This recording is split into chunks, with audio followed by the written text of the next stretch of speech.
వేస్తాం తప్పకుండా. ఇప్పుడు అన్ని పరిశీలిస్తున్నాం, సభలో చర్చించి తీసుకుంటాం.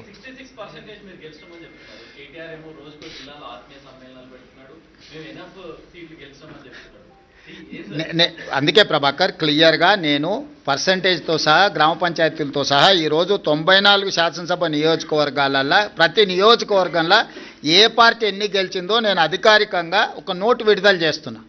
మీరు నోటు తీసుకొని ఆ నియోజకవర్గంలో వెళ్ళి నిజ నిర్ధారణ కార్యక్రమాలు పెట్టుకొని మీరు పరిశీలించండి. కేటీఆర్ అనేవాడు కాంగ్రెస్ గురించి ఆలోచన చేస్తలేడు, హరీష్ అనేవాడు వెనకాల తవ్వుతున్నాడు. కేటీఆర్ నాయకత్వంలో ఏ ఎన్నికలు జరిగిపోయినా ఓడిపోయిండు కాబట్టి నాయకత్వాన్ని మార్చాలని హరీష్ వెనకాల నుంచి ఏదైతే ప్రయత్నం చేస్తుండో ఆ విషయాన్ని ఏమంటారు డైల్యూట్ చేయడానికి పర్యటనలు పెట్టుకుంటున్నాడు తప్ప ఇది ప్రజలకు కానీ ప్రభుత్వానికి కానీ సంబంధం లేదు. ఇప్పుడు కేటీఆర్ వర్కింగ్ ప్రెసిడెంట్ అయినప్పటి నుంచి జరిగిన ఏ ఎన్నికలు గెలవలే కదా. జనరల్లో అసెంబ్లీ కావచ్చు, జనరల్లో జరిగిన లోక్సభ కావచ్చు, తర్వాత జరిగిన ఉప ఎన్నికలు కావచ్చు, తర్వాత జరిగిన గ్రామ పంచాయతీ ఎన్నికలు కావచ్చు.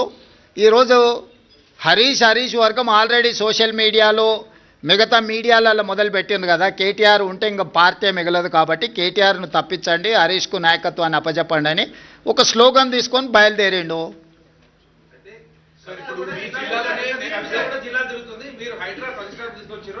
ఆమె ఆధారంతో సహా ఎంత మేర కబ్జాలైన చెరువులు ఏ ఎమ్మెల్యే బీఆర్ఎస్ ఎమ్మెల్యే చేసిన అనేది మొత్తం పెడుతుంది.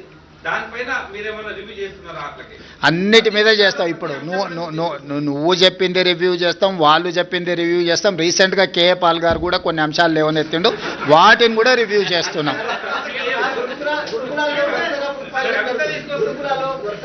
నీ అమాయకత్వం అది.